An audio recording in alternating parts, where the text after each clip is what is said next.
Hello everybody, my name is Kieran and I'm a current Sheridan animation student, and I'm here to tell you 5 things that I wish I knew before making the Sheridan animation portfolio. Because I took that 3 times and I got it on my 3rd attempt, and hopefully you don't have to. So let's just dive into it. The first thing that I wish I was aware of before I started making all those portfolios was that creativity cannot have a time limit. So start creating now. And this is to whoever's struggling with time management, because it's a super common thing in the portfolio to think it will take 3 months, so you start at the 3-month mark before it's due. If it's due in February, you start in November.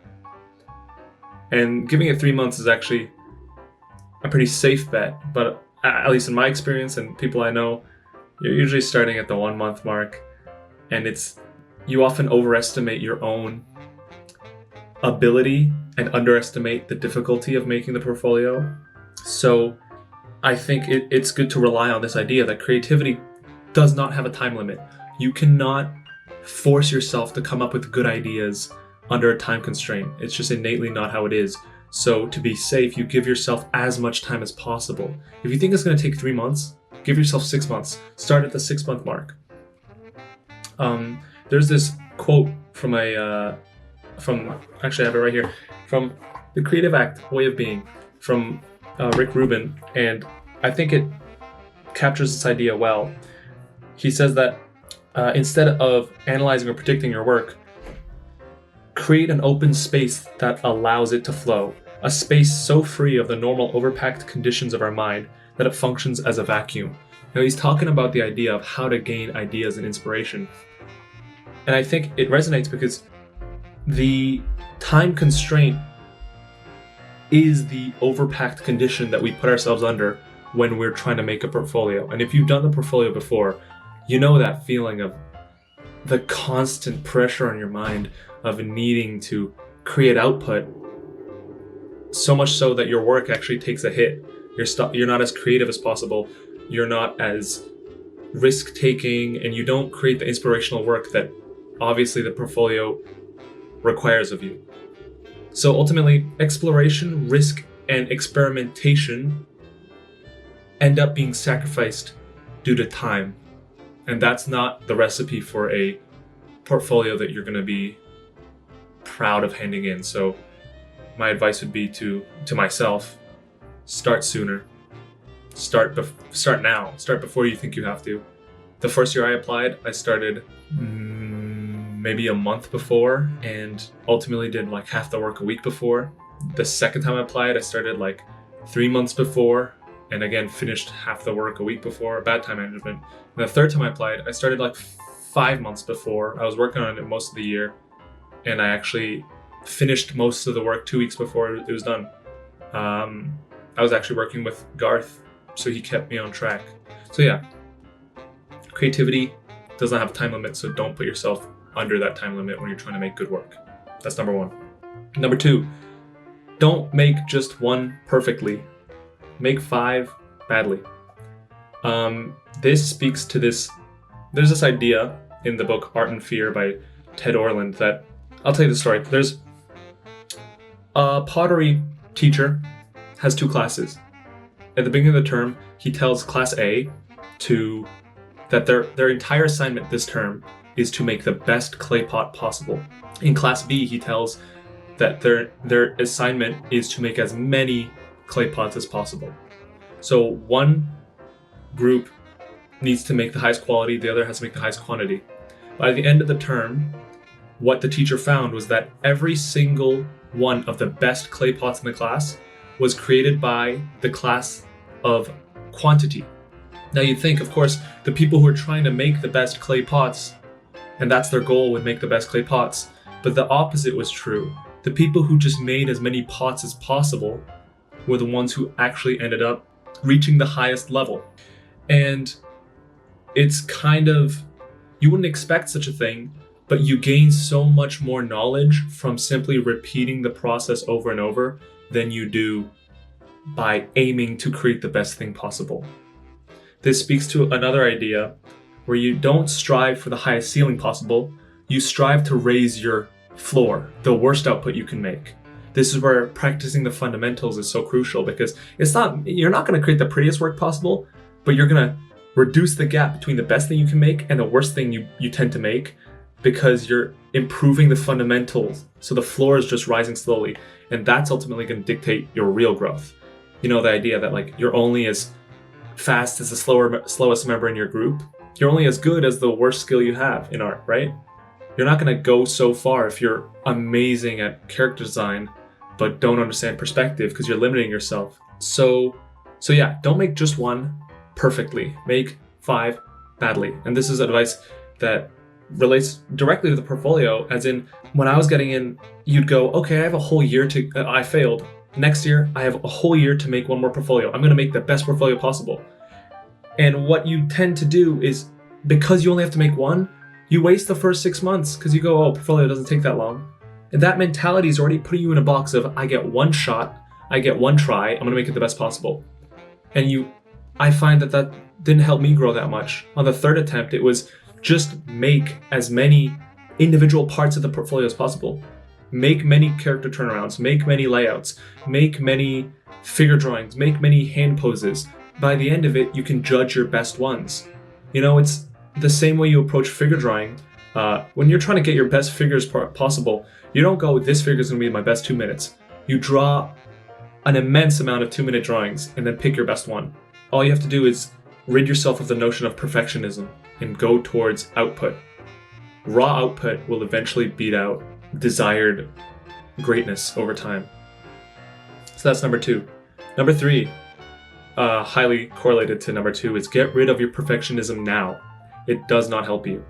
Wanting to make good work doesn't make good work. It actually encourages the opposite.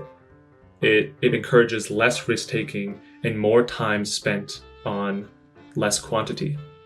So I think this speaks for itself relatively, but perfectionism has nothing to do with your technical skill. It only has to do with your mental perception of your own work, your ego, and your pride. Somebody who doesn't think they make good work can make good work, and someone who thinks they make good work cannot be making good work.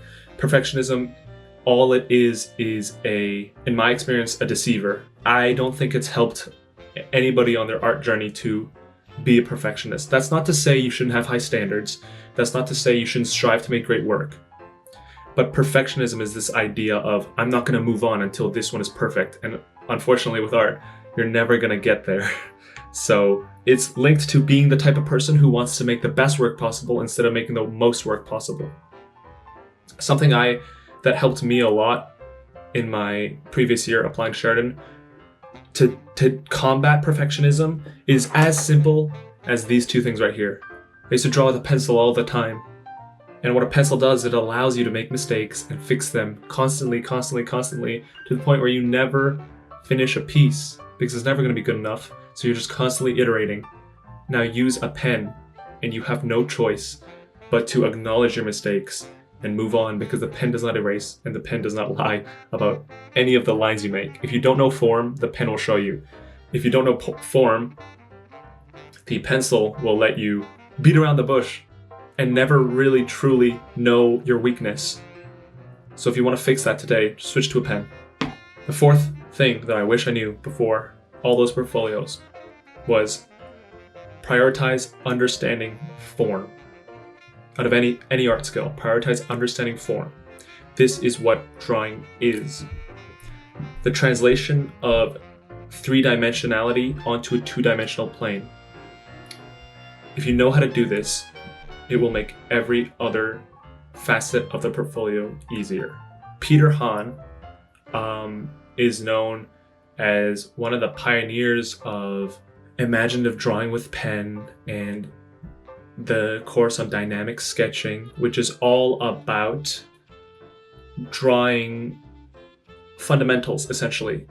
And this point about the pen and the pencil, he's kind of a big proponent of that. He said he is known to draw only with a pen, and he encourages his students to do so as well.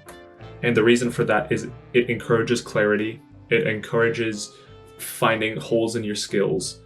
and it encourages line confidence. I think that if you understand how to rotate basic primitive objects like the cube, like the sphere, like a cone, a pyramid, a ribbon, a cylinder, if you can do those things, you essentially can draw anything.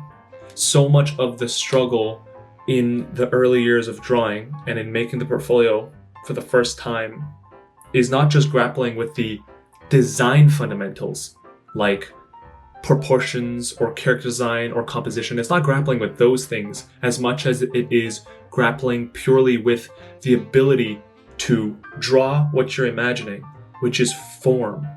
And if you can separate form from all the other technical things you have to learn, it'll make your artistic progress much easier. So how do you practice? How do you prioritize understanding form? How do you practice it?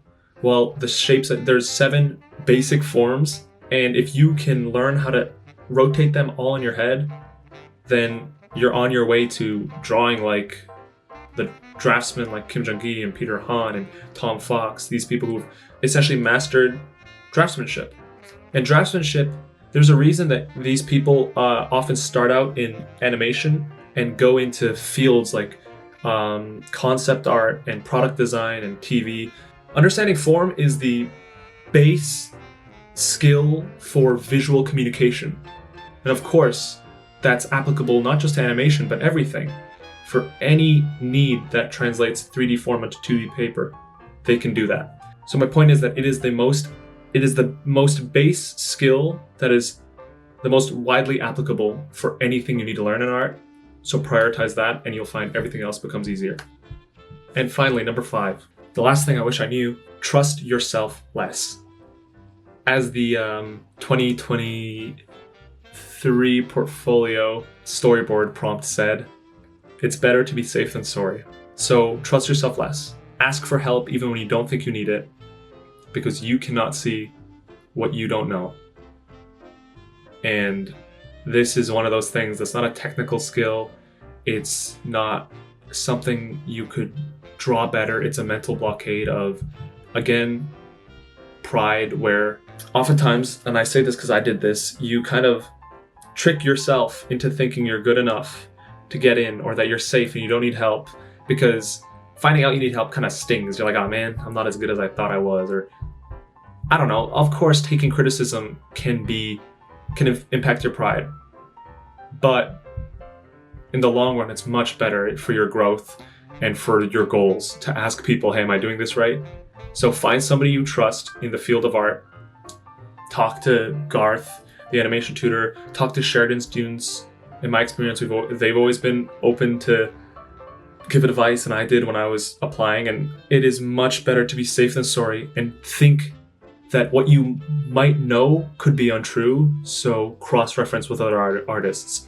Double check your work by asking somebody else, because while that may sting a little bit to find out you're wrong, it's much better than finding out you didn't get in because you could have just asked a question.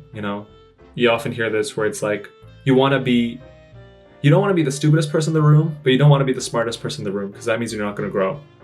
So as a rule, kind of trust yourself a little less in terms of the portfolio. Double check your work, and I think you'll catch yourself before you fall into little holes that you could have totally avoided. Well, that was it. Those are the 5 things I wish I knew before applying. I hope they're helpful to you in some way, and good luck on your journey to getting in. Have a good one, guys.